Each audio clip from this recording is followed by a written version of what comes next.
Welcome, everyone. Hello, I'm Teresa Gano, Project Associate for Lifetime Learning in UVA's Office of Engagement. We have nearly 800 registered for today's presentation, 50th anniversary of Apollo 16, the penultimate lunar mission. We are thrilled to welcome you, and I am eager to learn right along with you. We have received many questions in advance of this program. Should you have a question during the program, please add it to the Q&A box. Our speaker will answer as many questions as time permits. We are recording this event and we'll post it on our website in a couple of weeks. We are fortunate to have a University of Virginia and Charlottesville favorite with us today, Edward M. Murphy. Allow me to introduce him. Ed Murphy is a professor of astronomy in the Department of Astronomy at the University of Virginia. He earned his bachelor's degree in astronomy from the University of Illinois, Urbana-Champaign, and his PhD in astronomy from the University of Virginia in 1996. Following a postdoctoral fellowship and work as an associate research scientist at Johns Hopkins University, Ed then continued his work at NASA with FUSE, and FUSE stands for Far Ultraviolet Spectroscopic Explorer. In 2000, Ed joined the faculty of the University of Virginia, where he continues to use FUSE and radio telescopes in his research on the interstellar medium. Ed teaches undergraduates, graduate students, and can be found researching, presenting, and exploring at the historical Leander McCormick Observatory. If you have never heard Ed Murphy present, you are in for a treat today. Please help me thank and welcome Ed to this Lifetime Learning Engaging the Mind program. Ed, the microphone is all yours. Thank you so much, Teresa, and thank you to Althea Brooks as well for arranging this today. I'm so happy that I could come out and tell you a little bit about the anniversary we're celebrating today. So for those that aren't aware, this evening we'll be celebrating the 50th anniversary, and literally the 50th anniversary to the minute of the landing of the Apollo 16 mission on the moon. It landed at 8:23 p.m. Central Time on April the 20th, 1972. And so tonight will be the 50th anniversary. And I thought I would tell you a little bit about it because many people know about Apollo 11. Most people know about Apollo 13 because they've probably seen the movie, but after Apollo 11 and Apollo 13, people don't know much about the other missions, and they were all fascinating in their own way. And so I thought today I'd tell you a little bit about Apollo 16 and a little bit about the Apollo program as a whole. Now, the reason that I'm interested in presenting this is because of an experience I had back in 2019 as we were getting ready for the 50th anniversary of the Apollo 11 lunar landing. As I talked to many members of the public and many members of my class, in fact, students in my class, I found out that very few people remembered much at all about the Apollo 11 landing, of course, the first landing on the moon. So the first thing I thought I would ask today is a poll question just to find out where everybody in the audience sits with remembering the Apollo missions. So if we could have that first poll question, I'd like to know, what do you remember about the Apollo missions, which ran from 1969 to 1972? Were you old enough to remember the missions? Were you alive but not old enough to remember the missions? Or were you not even born yet? So go ahead and, if you don't mind, answering the question and let us know where you stand. While you're taking a minute to answer the poll question, I will go ahead and tell you my answer to the poll question, just in case you were curious, is I fall into that middle category. I was too young to remember. I was about 2.5 years old when the first lunar landing happened, and then I was a couple of years older in 1972 when the last lunar landing happened. So I don't really remember them, but I certainly grew up in the era of being inspired by the Apollo astronauts. I was absolutely one of those kids that read everything I could about space flight and the Apollo missions and had a poster of astronauts on my wall. So it was very, very influential into my decision to pursue science as a career. But let's go ahead, if we can, and see what the results of the poll are. All right, so 64% of the audience today remembers the Apollo missions. Only 10% fall into my category, that they were too young to remember, and 26% weren't born yet. So fantastic. So about 2/3 almost remember the Apollo missions. Now, the reason it's important for this generation to remember the Apollo missions is to think about what's coming up in our future and what's happened over the last 20 years in spaceflight. If you think about the students that are here at the University of Virginia right now, this is the first generation in human history that can say that for their whole lives, people have been living and working in space. So the first crew launched up to the International Space Station in November of 2000. And for the last 21 and a half years, we have had continuous, nonstop human presence in space. People have been living and working in space for 21 and a half years without even a single day's break in that time. No generation in the history of humanity has been able to say that, but that's now true of most of our first and second and even third year students here at the University of Virginia. So the students that I have the honor of teaching right now are the first generation who can truly say that they're living in the space age, a time when people live not just on Earth, but are living and working in space. And they're going to see some exciting things in the next few years here that we'll get to at the end of today's talk. We'll see the Artemis return to the moon. And at some point in the future, they may see people landing on Mars. They may see us sending a human mission to Mars. In fact, I teach a class here, Astronomy 3450, called Mission to Mars, specifically to talk about that. I spend about a third of the time talking about spaceflight, a third of the time talking about history, but I spend a third of the time looking at what a future mission to Mars might be like. So I have a second poll question for everyone is, when do you think humans are going to Mars? Do you think it's going to happen soon in the next decade? Do you think about 10 to 20 or 20 to 30, 30 to 40 years from now? More than 40 years? Or do you think that it's just so hard that humans will never go to Mars? So I'd be really interested to see your take on this. So if you don't mind, go ahead and answering the question. All right, now that people are answering the question, I'll tell you my answer. I didn't want to tell you right away because my answer is actually not on the screen, which is I don't know when we're going to Mars. If we follow NASA's plans, it's likely in the 20 to 30, 30 to 40 range. NASA right now is planning to go to Mars at some point in the far distant future, but we don't have solid plans, and it might happen in the 2040s or it might happen in the 2050s. On the other hand, there's a surprise out there, which is SpaceX and Elon Musk's company SpaceX. They're also planning a mission to Mars, but because they're a private corporation, we don't know whether their plans are in the next few years. I don't think they can pull it off in the next few years. In fact, I'm quite certain they can't, but it might be 10 or 15 years from now that SpaceX could do it, or they might find that it's harder than they thought, and they are in the same timeline as NASA, which is 30 to 40, 20 to 30 or 30 to 40 years. So if we could see the answer to the poll, I'd like to see what everyone thought on this one. Okay, so almost half, 45% of the audience thought 10 to 20 years from now. 28% thought it would be 20 to 30. Then there were a scattering of the other answers, and even a few people out there who thought that we would never get to Mars. And I do think that's a possibility as well. It is expensive. It is extraordinarily difficult to do, much more difficult than the movie Martian makes it seem. And so we might never get there. But let me go ahead and share my screen now so that we can talk about the Apollo 16 mission. So the Apollo 16 mission was the penultimate mission to the moon in April of 1972. So first, I wanted to give you some resources if you're interested in learning more about the Apollo missions. And I think there are two primary sources. One that everybody who's interested in Apollo has to read, and then the other one if you're interested in the science of Apollo. So on the left, I have the book A Man on the Moon by Andrew Chaiken. It is, I think, the definitive history of the Apollo program. If you're at all interested in Apollo, it's an easy book to read. It is a fantastic book. I cannot recommend it highly enough. Andrew Chaiken did a phenomenal amount of research for this book. He interviewed all the surviving Apollo astronauts for the book. It's just an outstanding piece of work. So I highly recommend A Man on the Moon. If I had any complaint about a man on the moon, it's that they don't talk very much about the science of what we learned about going to the moon.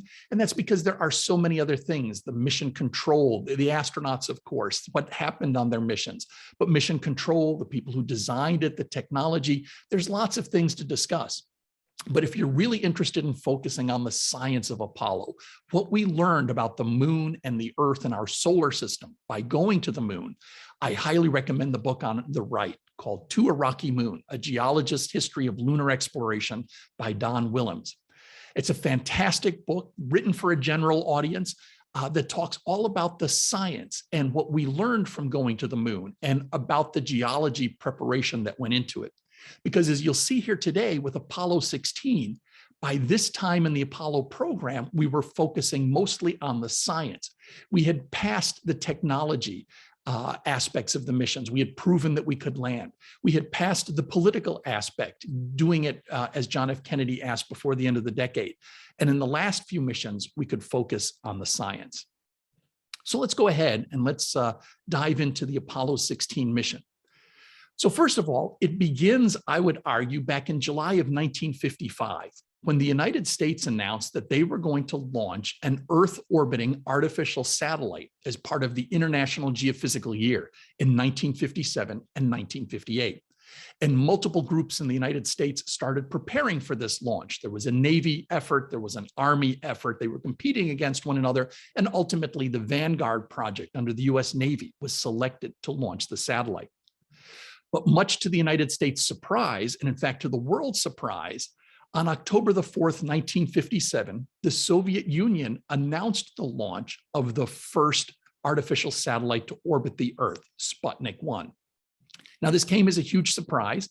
The US efforts were well known, they were publicized, the Soviet efforts were not, and this was a terrible blow to the United States' prestige to have been beaten by the Soviet Union in this tremendous feat. It was an even bigger blow when about a month later, the Soviets launched a second satellite into orbit, Sputnik 2. Now, this one was a much larger satellite, whereas Sputnik 1 was a relatively simple sphere that had a radio transmitter inside. Sputnik 2 was a much, much larger, much heavier, much more capable spacecraft, and of course, famously carried Laika the dog inside up into orbit. So it was not only the second satellite, but it was the first satellite to carry a living being into space. And that was in November of 1957.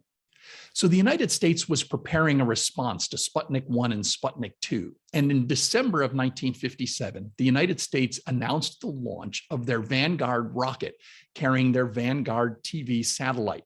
The Vanguard satellite was just small. It was about the size of a grapefruit. And on December the 6th, 1957, the United States attempted to launch Vanguard TV3, and it ended in disaster. The rocket lifted off the pad very slightly and then almost immediately fell back to the pad and exploded in a giant fireball. The satellite itself was actually thrown free from the explosion, and you can go to the Smithsonian and see it today. There's a picture of it there on the right-hand side. Well, this was a huge blow to the United States. Newspapers around the world recorded it as a blow to US prestige. Ike demands report. And then my favorite, oh, what a flopnik, satellite blows up before takeoff. Now, it was a little bit more than a month later when the United States finally succeeded with the Jupiter program that was an effort of the US Army. And the designer of the rocket that launched the United States' first satellite, Explorer 1, was Wernher von Braun. And he's seen there on the right-hand side of that image holding up a model of the Explorer 1 satellite. So the United States did get a satellite launched in January of 1958. But at this point, the American public felt that the United States was falling behind in the space race, which of course was a proxy for the Cold War. So the United States announced in 1959 that they were focusing on launching a human into space as part of Project Mercury. In 1959, they selected 7 astronauts, now famously known as the Mercury 7, to be the first astronauts for the United States. And the astronauts were public celebrities at the time. Their training was quite public. They were seen flying all over the country, getting ready for this first human mission, when once again, the Soviet Union surprised the United States by launching the first human in space on April the 12th in 1961. Of course, this was a single orbit of the Earth by the cosmonaut Yuri Gagarin, tremendously successful flight. And once again, the US prestige was dealt a terrible blow by the fact that the Soviet Union beat the United States to another space first. Now, you'll recognize April 1961. President Kennedy hadn't been in office for very long. At the same time, he was dealing with fallout from the Bay of Pigs invasion, and Kennedy needed something to rally the United States. And he talked to his advisors, and they said that looking at possible programs that they could use to inspire the US, and they realized that a landing on the moon was far enough away that even though there was a perception that the United States was behind the Soviet Union, that the United States could actually catch up. And so the goal was to create a mission to go to the moon that would allow the US to catch up to the Soviets.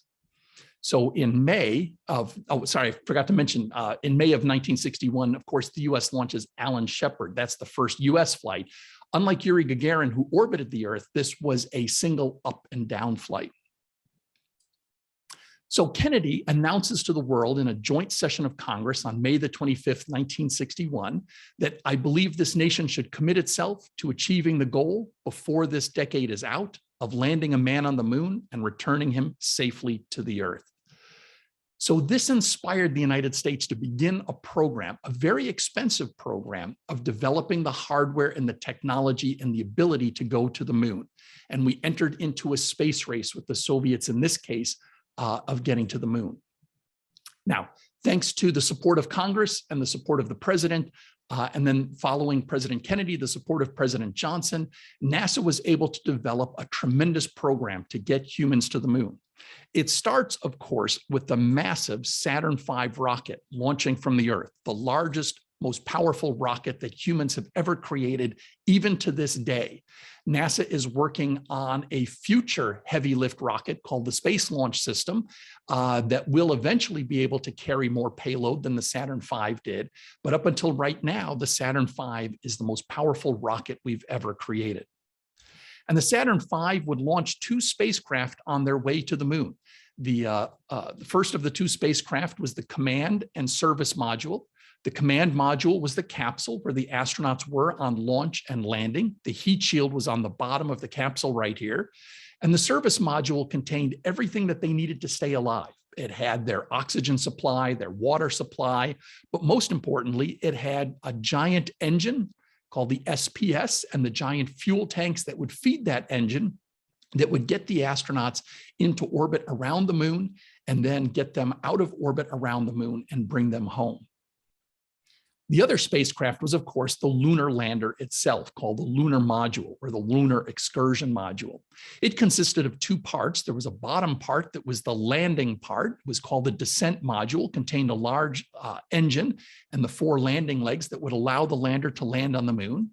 And the top half of it was called the Ascent Module. After spending anywhere from a day to 3 days on the surface of the moon, the astronauts would use the Ascent Module to launch off the moon using the Descent Module as their launch pad, and they would get into low lunar orbit where their fellow astronaut, 1 astronaut would be left behind in the Command and Service Module.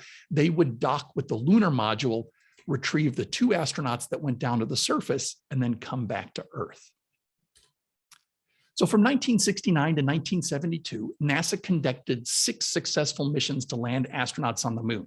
Apollos 11, 12, 14, 15, 16, and 17 were successful. And as of today, 12 people have walked on the surface of the moon.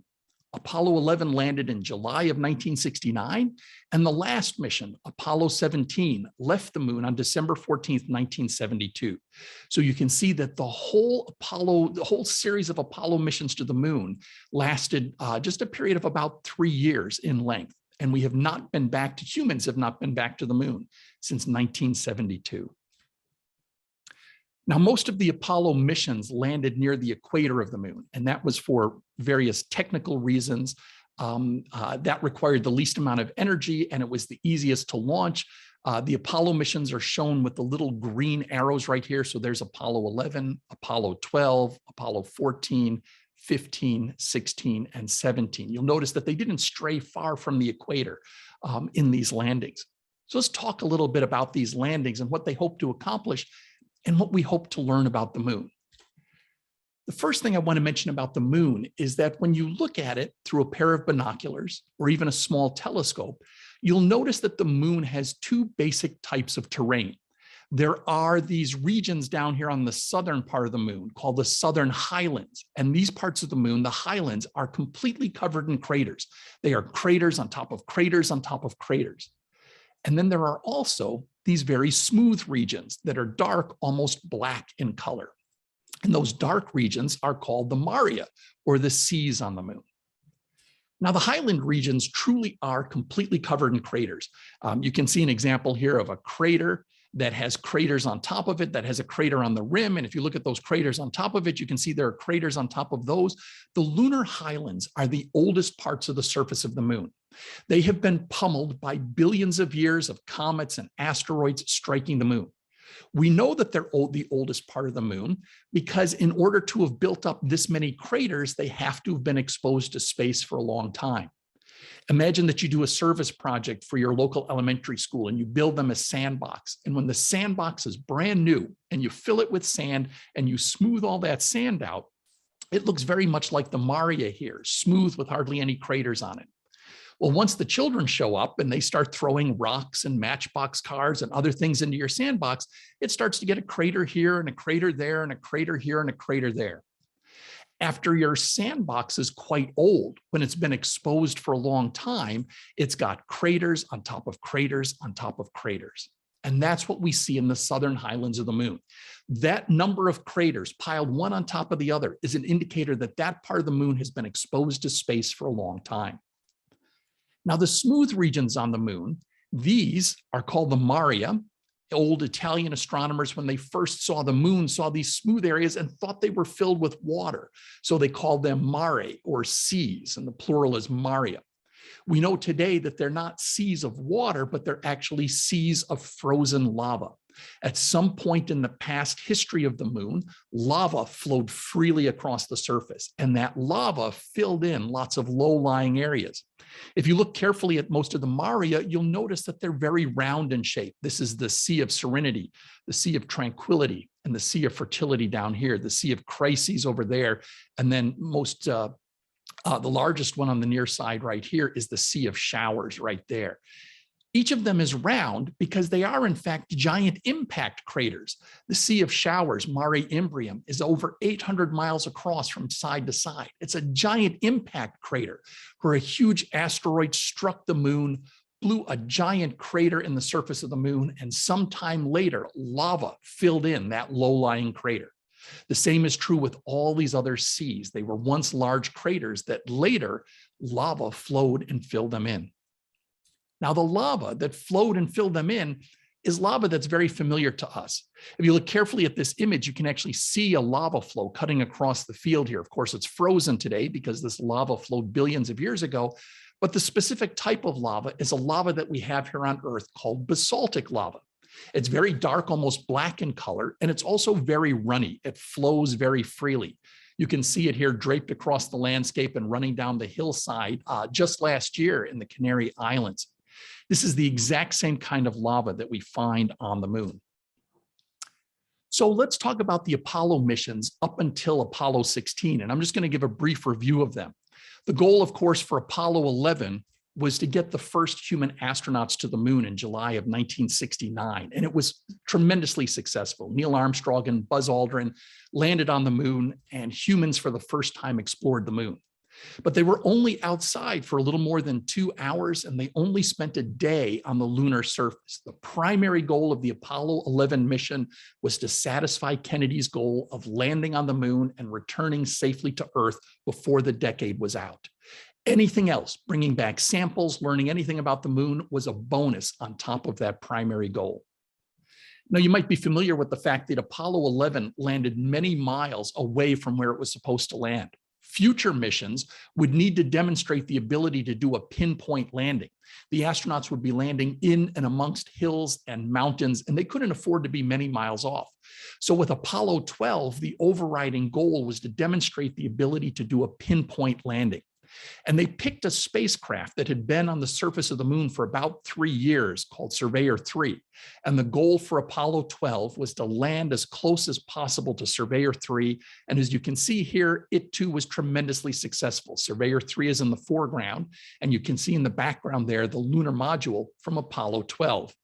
They landed very close to it and demonstrated the ability for future missions to land where they were expected to land.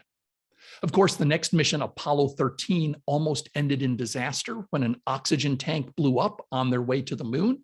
I'll let you watch the movie for the details, but the spoiler alert is that they make it home safely. All 3 astronauts made it home, but just barely. And they did that by using the lunar module as a lifeboat. Apollo 14 picked up where Apollo 13 was supposed to go, and that was to do some investigation of this giant crater that I mentioned before, the Sea of Showers. This is the largest impact crater on the near side of the moon. Interestingly, not the largest on the moon, but the largest on the near side of the moon. And Imbrium is tremendously important for teaching us about the geological history of the moon. And in the case of Apollo 14, they noticed that there was this material here just south of Mare Imbrium, the Sea of Showers. And this material looked like molten material that had splashed out of Imbrium when Imbrium was created. The goal was that if we were to land on that material that splashed out of Imbrium, we could sample that material. And because it was molten when it was splashed out of the crater, the age of that material would tell us the age of this giant impact, when this impact happened. By using the decay of radioactive elements and bringing samples back from the moon, we could use the radioactive elements in those samples to determine the age of the sample, which would tell us how old when that giant impact happened. And the answer, if you're curious, was 3.85 billion years ago. Almost 4 billion years ago is when that giant crater was made on the moon. And we learned that from Apollo 14. But the Mare Imbrium, that Sea of Showers, was so important that not only did Apollo 14 go to study it, but Apollo 15 actually landed in the mountains that make up the rim of it. One of the goals, one of the beliefs was that this mountain range right here is the rim of the giant impact crater. And when those mountains were made, material from deep below the moon would have been thrown up onto the mountains that made that rim. So the goal of the Apollo 15 mission was to land next to those mountains, use a rover for the very first time to actually drive up into the mountains, sample the mountains, and look for material that may have been ejected from deep underneath the ground. And that brings us to Apollo 16. So the question of Apollo 16 is, where would Apollo 16 land? And Apollo 11 and Apollo 12 had told us about the lunar maria and how old they are. Apollos 14 and 15 had told us about the Sea of Showers. And so it seemed natural that Apollo 16 would head towards the Lunar Highlands, towards this area that is very old. The Lunar Highlands would teach us about the time on the moon before the Sea of Showers was made, before Mare Imbrium happened. It could be the oldest part of the moon that we would visit. On top of that, there were some really interesting features that geologists were interested in. There were these hill-like features, and these hills weren't like hills that were found anywhere else on the moon. And it was believed that they might be volcanic in nature. And between the hills, they were filled in with this relatively flat material. And geologists wondered if that could be a different kind of lava. We knew that it wasn't basalt because basalt lava is black in color. This was very light in color. And it could be another kind of lava that we find here on Earth that has a very high silica content and is very light in color. So this might be an example of a different kind of volcanic flow on the moon. So the opportunity to visit the oldest part of the moon and at the same time investigate what might be volcanic landforms was just a great project for Apollo 16. So who would carry it out? The crew for Apollo 16 was Commander John Young, Command Module Pilot Ken Mattingly, and lunar module pilot Charlie Duke. And I understand one of the people that signed up for today's lecture is actually a cousin of Charlie Duke. And so welcome if you managed to make it to the lecture today. So these three astronauts were the astronauts selected for Apollo 16. The commander, John Young, was the most senior astronaut in the astronaut corps at the time. He was also the most experienced astronaut at the time. He was selected not amongst the original 7, but in the first class of astronauts after the original 7. They were astronaut group 2, and they called themselves the New 9. And John Young is down here in the lower right-hand corner, and you might recognize that he's kneeling next to Neil Armstrong right there, who was also in this second class of astronauts. Now, John Young had very significant flight experience. He flew on the very first Gemini mission with Gus Grissom, one of the original Mercury 7. He was the first astronaut from class 2 to fly, and it was quite an honor to be given the opportunity to test out a new spacecraft for the first time. Later in the Gemini program, he was a commander of Gemini 10, and he flew with Michael Collins, who would eventually go on to be the command module pilot for Apollo 11. He next flew on Apollo 10, which was the dress rehearsal for Apollo 11. They did everything but land on the moon. And at that time, John Young was the lunar module pilot. And so he was well prepared for his landing on the moon, having served on the practice landing beforehand. So Apollo 16 would be his 4th flight in space. Interestingly, it would not be his last.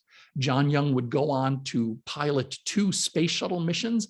And you might remember that he was the commander of the very first space shuttle mission back in April of 1981.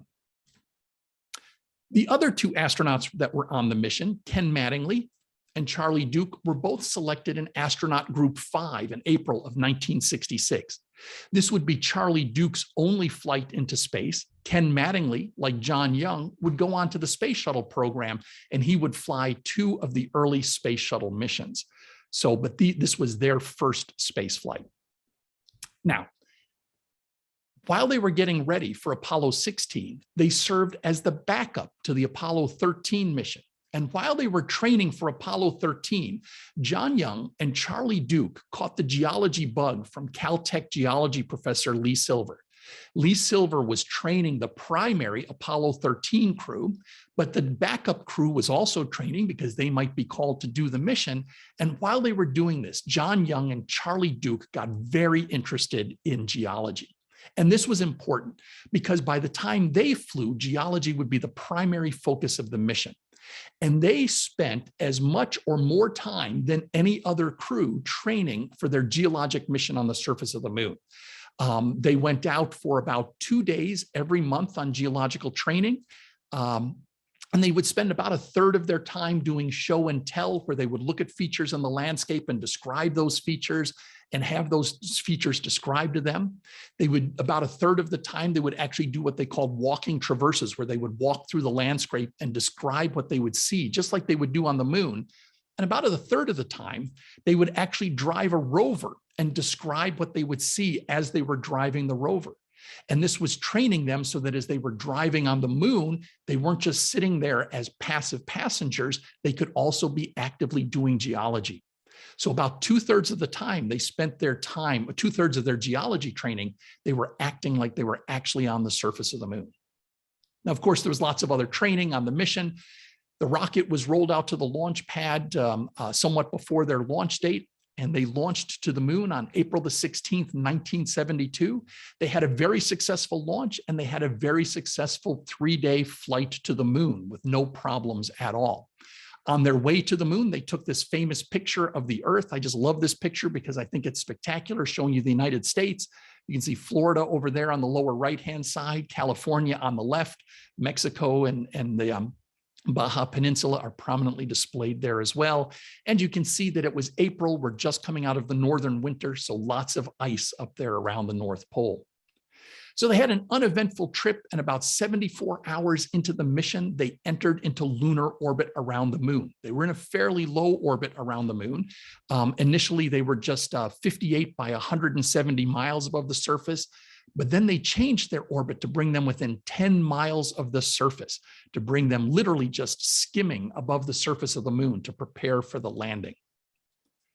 About a day after being in orbit around the moon, they prepared for the landing itself. And as part of the landing, the lunar module with John Young and Charlie Duke disconnects from the command module that had Ken Mattingly in it.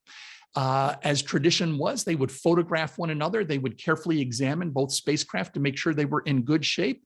And this was the first time that they ran into some trouble. Just as John Young and Charlie Duke were about to take the lunar module down to the surface, Ken Mattingly was testing the engine on the command and service module and found that the backup controls for the engine were vibrating very badly. So he called down to mission control to let them know what was going on. And because that engine was critical to coming home, they didn't want John Young and Charlie Duke to land on the surface in case the astronauts would have to come home. So mission controllers huddled in Houston to try and figure out what to do about this problem. It took them about 6 hours to figure it out. But after about 6 hours, they realized it was safe to proceed with the landing. And so on April the 20th at 8:23 p.m., 2:23 Universal Time, they landed on the surface of the moon, only about 250 meters from their planned landing site. The first thing they did is they looked out the window and they commented that there were lots of rocks for them to pick up. And they spent the next 3 hours talking with the geologists at Mission Control about what they were seeing out their windows. But before they could go out on their first EVA, they had to do a rest period. And so they rested for about 8 hours. And when that was over, they suited up and they headed outside for their extravehicular activity 1, or their first spacewalk. So the goal of this first spacewalk was to get set up on the surface of the moon. So they had to unload and unpack and set up their lunar rover. They had to set up scientific instruments on the surface, such as this ultraviolet telescope that you can actually see in the shadow of the lunar module. It was intentionally set up in the shadow of the lunar module because that was a telescope for looking at the stars. It was the first astronomical observatory on the moon.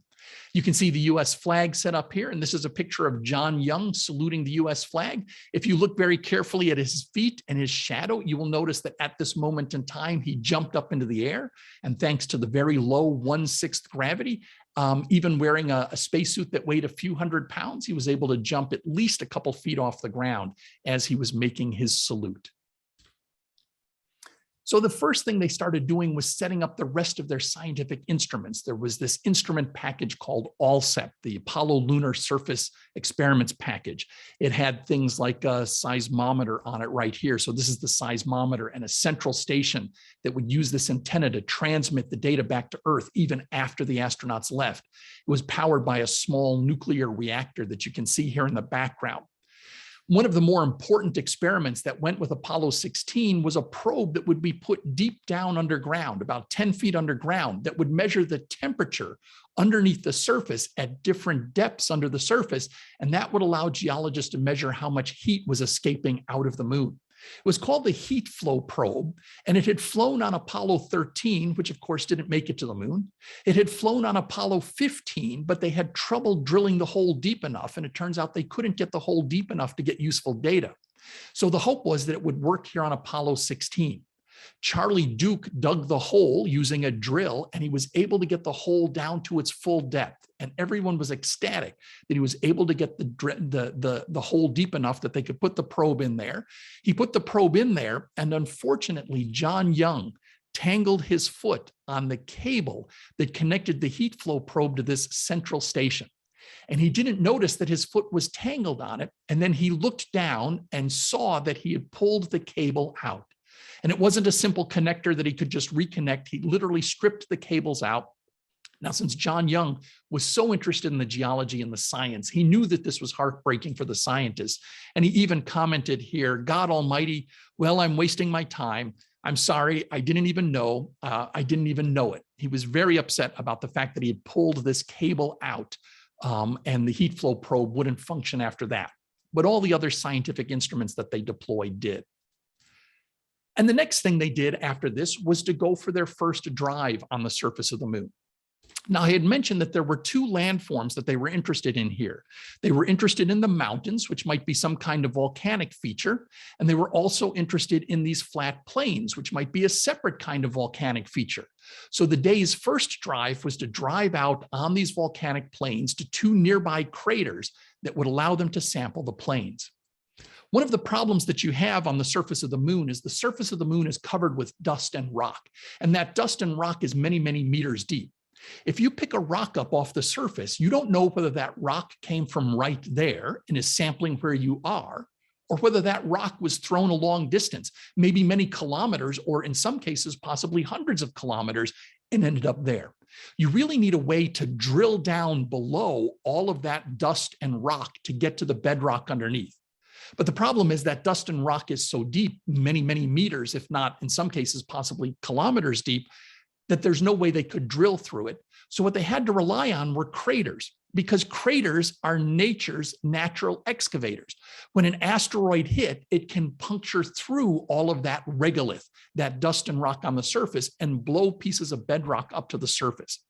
So the goal here was to visit Flag Crater, which was a huge crater, almost 1,000 feet across from side to side. And on the rim of Flag Crater was a smaller crater. And Flag Crater was big enough that it would have thrown pieces of bedrock to the surface. Now that bedrock could have gotten buried over time. So Plum Crater, which was the one right next to it, was small enough that it would have excavated some of that and thrown it to the surface. So the astronauts were interested in finding rocks on and around the rim of Plum Crater, because that would tell them about the bedrock that was down below their feet. One of the more famous episodes that happened here at Plum Crater is that the geologists on Earth saw a rock that seemed to have large crystals in it. They were really interested in it, and they asked Charlie Duke to pick it up. And he said, "This one right here." And the capsule communicator back in Houston said, "That's it, you've got it right there." And he said, "Are you sure you want a rock this big?" And they said, "Yeah, let's go ahead and get it." And then Duke responds, "If I fall into Plum Crater getting this rock, Muehlberger has had it." He was one of the geologists that was leading the geology team. And they named that rock after Muehlberger. It's called Big Muley, and it's the largest rock that was returned by any of the Apollo missions, and it weighed over 20 pounds. Now, when we got it back to Earth, it turns out that this rock is a special type of rock called a breccia. And breccia are essentially re-cemented broken fragments of rock. And it often happens in giant impacts, where when you impact the surface, you break up the rocks, and future impacts cement them back together, and then they get broken up and re-cemented by future impacts and broken and re-cemented over time. So there's lots and lots of breaking up of these rocks. When they got back to the lunar module after this first excursion, John Young took the lunar rover for a drive. On a previous mission, they had had some engineering tests to test the lunar rover that they weren't able to carry out, or they actually carried them out, but they weren't able to photograph them. So he repeated them on Apollo 16 and really put the lunar rover through its tests. You can see him kicking up some dust there and driving it as fast as he could to prove the capabilities of the lunar rover.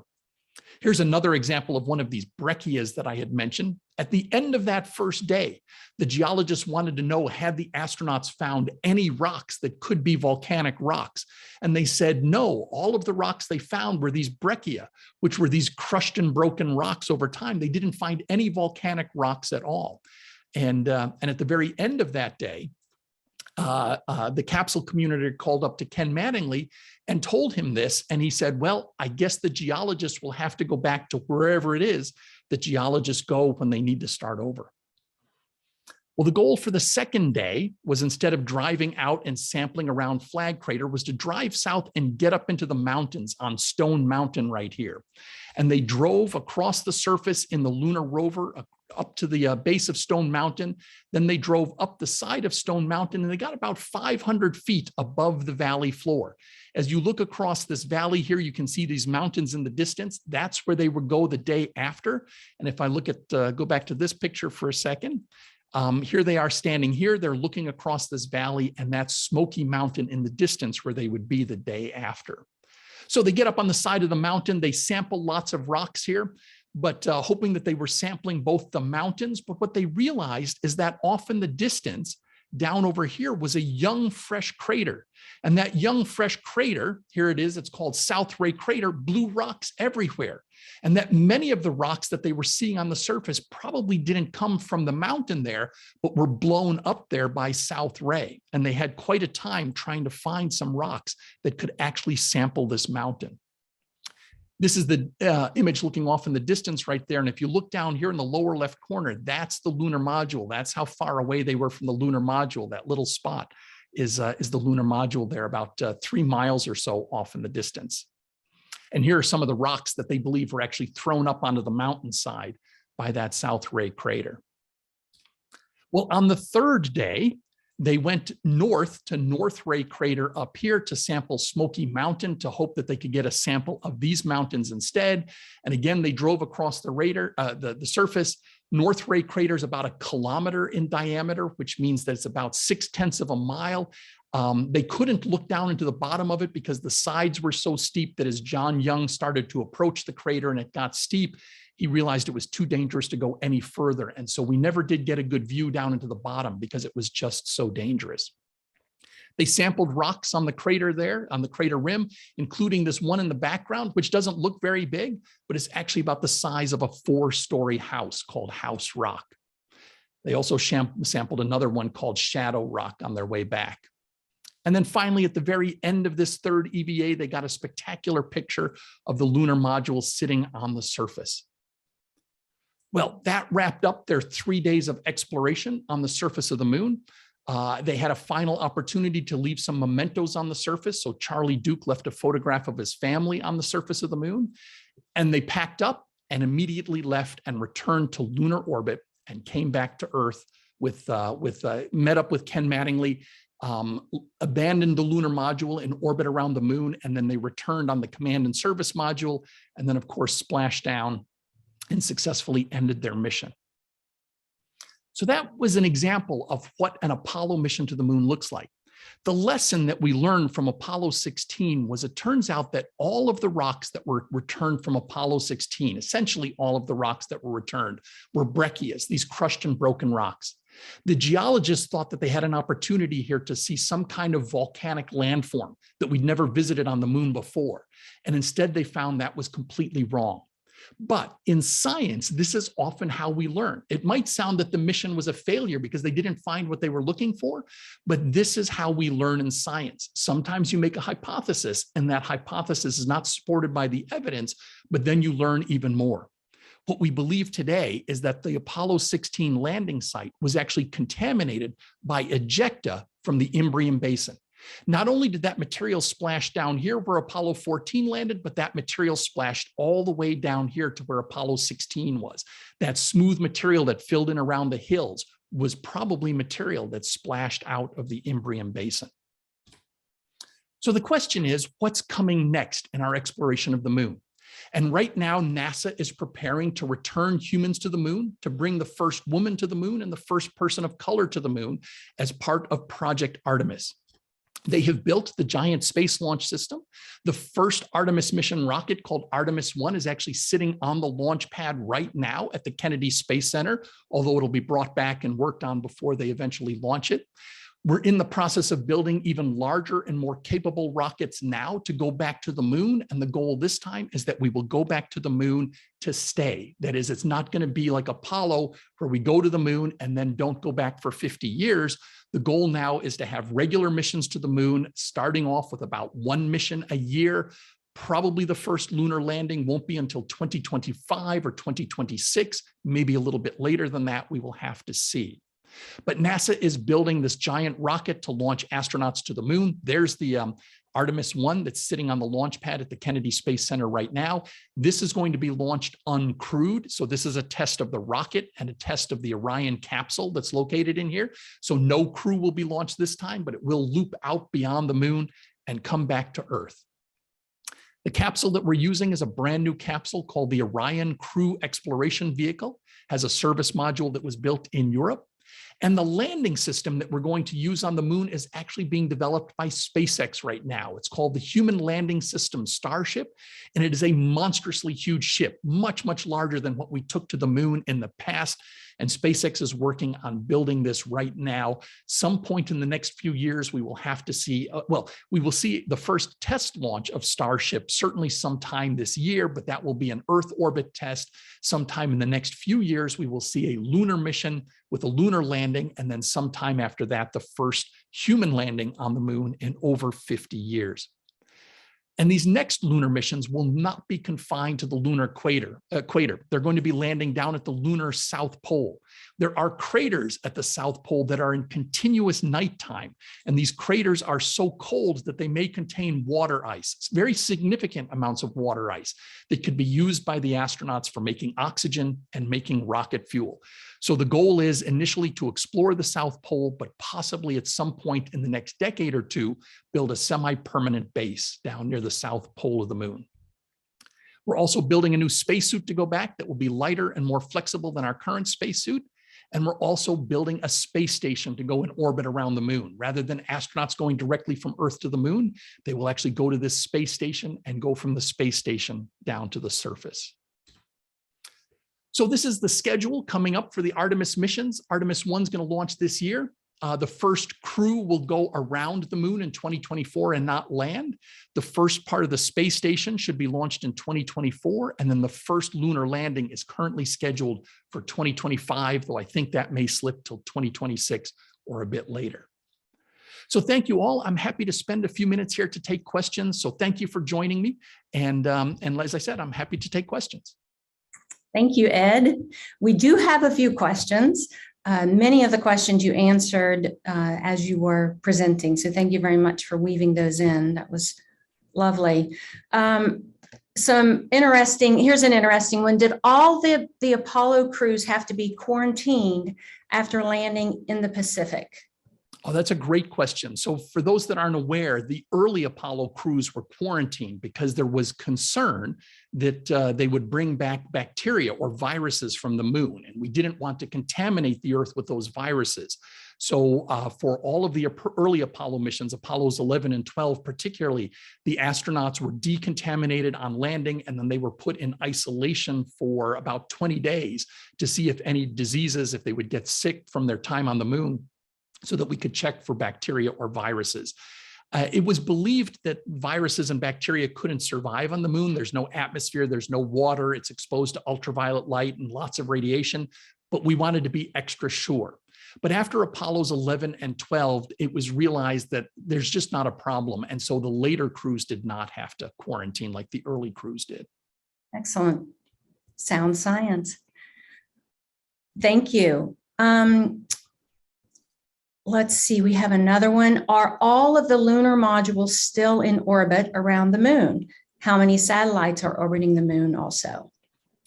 So none of the lunar modules are still in orbit around the moon. When they were abandoned, they would orbit the moon for some time, but the moon's actually, they were in a very low orbit, and that's a very unstable place to be. There are these large masses under the surface, like all that lava that flowed on the surface is very dense and heavy.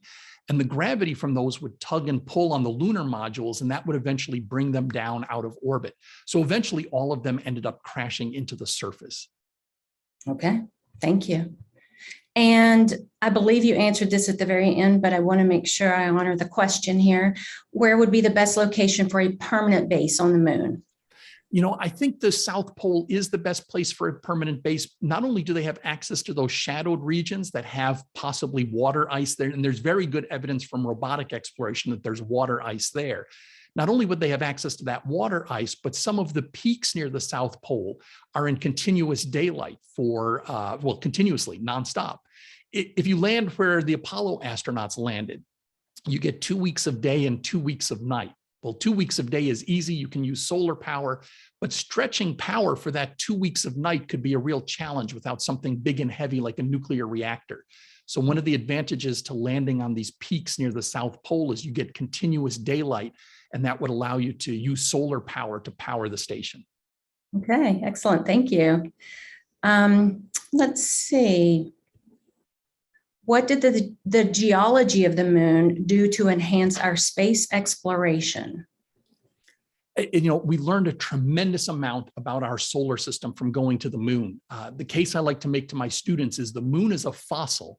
And what I mean by a fossil is it records events in the early solar system that we can no longer see here on Earth, because the Earth is so dynamic and active because of wind and rain and ice and erosion and plate tectonics. All of that early evidence of what was going on in the solar system has been worn away and has disappeared. But because the moon doesn't have any of those, everything that happened in the early solar system is preserved there. And I want you to think about those lunar highlands that I showed you that were covered with craters on top of craters on top of craters. That indicates that our early solar system was an extraordinarily violent place. Collisions were happening all the time. Large bodies were striking the Earth and the moon. The Earth used to look like that. The Earth used to be covered in craters like that. But over the intervening billions of years, most of those craters have been wiped away by erosion and by plate tectonics. Okay, thank you. So you talked about the breccia on the surface. We have a question, what do lunar geologists know about the interior of the moon? That's another great question. The astronauts put seismometers on the moon, and we would intentionally crash the lunar modules and the upper stages of the Saturn V rocket into the lunar surface to set the moon ringing, literally so that seismic waves would pass through the moon into those seismometers, and that would allow us to determine what's deep inside the moon. What we know is that the moon does not have a large molten core like the Earth does. It does not have a giant liquid core. The moon is much lower density than the Earth, which means it's not as heavy given its size. And so the moon likely cooled off billions of years ago. Okay, thank you. Do other countries have plans to go to the moon? Absolutely. I think without a doubt that we've seen in the last decade, certainly, that China has aspirations to send astronauts to the moon. China has launched missions to study the moon from orbit. They have landed at least 2 rovers on the surface of the moon, one on the near side, one on the far side of the moon, which is actually the first time that humanity has ever landed on the far side of the moon. And I think China is positioning themselves to land taikonauts, as they're called, Chinese astronauts, on the moon sometime within the next decade or so. But that program is not as public as NASA, so we don't know specifically what their plans are or what their timeline looks like. But I definitely think China is planning to do it. Other countries like Europe and Canada are collaborating with the United States. The Artemis program, as you may have seen from that space station, is an international collaboration. It's not just NASA. It's the European Space Agency, which includes many of the nations of Europe, the Canadian Space Agency, Great Britain. Many of them are all contributing to the Artemis program. Okay, great. Thank you. Is there a limit time on extra vehicular activities, especially those on the lunar surface? Yes, absolutely. So the astronauts could stay out on the lunar surface for about 7 hours, and that was about it. And that was limited by the ability of their spacesuit to keep them alive. The spacesuit not only needed to provide oxygen to them, it also needed to scrub carbon dioxide. When they would exhale, they would exhale carbon dioxide, so it needed to filter that out.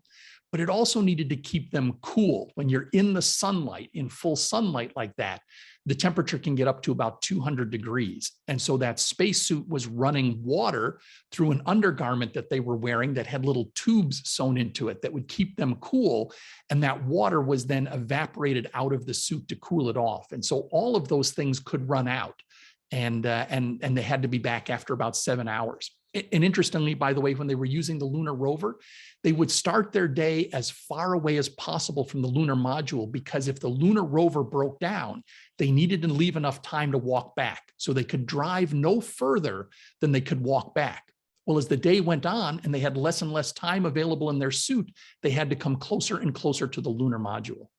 Wow, that's interesting. So looking forward, have the crews already been selected for the future missions, for the Artemis missions? They have not selected the first crew that will land on the moon. They've not selected the first crew that will go around the moon. But we've certainly seen an indicator that NASA is thinking of this. In the last selection of astronauts, they picked an astronaut whose specialty was geology, especially planetary geology. She had worked on the Mars rovers. Jessica Watkins is her name. And interestingly, she is about to go to space. I'm looking at my calendar here on the 23rd. So in just a couple of days, she will be going up to the International Space Station for a 6-month stay. But it was clear, in my opinion, that NASA picked her not only because she's an extraordinary person and a great candidate to be an astronaut, but they were really interested in her geology background. Great. Speaking of expertise, when astronauts go to the moon, if there's an extended stay, is there a need for this question is surgeons or something that would need to be, more long-term care? There is, and that's because the astronauts on the International Space Station right now, if they had a major medical emergency, they could go to the spacecraft that they have, they could undock, and they could be back down on the surface of the Earth within a few hours. And depending on the nature of the medical emergency, that might be enough time. But when you're on a base on the moon, you're at least 3 or 4 days travel from being able to return to the Earth. And so at this point, we may have to deal with medical emergencies there as opposed to trying to evacuate the astronauts to the Earth. On a mission to Mars, evacuation is impossible. There'll be no opportunity to bring the astronauts back, and they will have to deal with it there. So certainly one of the things that NASA is looking at is likely sending physicians on these, or training the astronauts in the techniques of emergency medicine, much more than your standard first aid, so that they can take care of any of these major medical emergencies. But I have no doubt that one of the people on the first mission to Mars will be a trained physician. They'll have to know other things as well. They'll probably be an engineer as well. They'll maybe a geologist as well, but they'll have at least one physician. Okay, thank you. Well, unfortunately, I just looked at my clock and it is 4:01. So we need to wrap up this amazing conversation. Thank you, Ed, so much. Oh, thank you. You have inspired us upward, outward, remember the past, envision the future with this informative and engaging presentation about the history of the Apollo missions, the Apollo Mission 16 itself, who's celebrating its 50th anniversary this evening, today. You have challenged us to imagine and believe and want to learn more. Thank you so much. This talk was recorded, so you can check out this recording on our website in a few weeks. But as for now, let me tell you about some upcoming events and how to find out about those events. June 26th through the 29th, UVA Lifetime Learning will be hosting our Summer Jefferson Symposium on UVA grounds, this year entitled The Presidency of Thomas Jefferson, America's Third President. You can find specific details and registration links to this program and all upcoming programs, faculty blogs, podcasts, and vodcasts at engagement.virginia.edu/learn. From all of us at Lifetime Learning, thank you for joining us today. Have a great afternoon.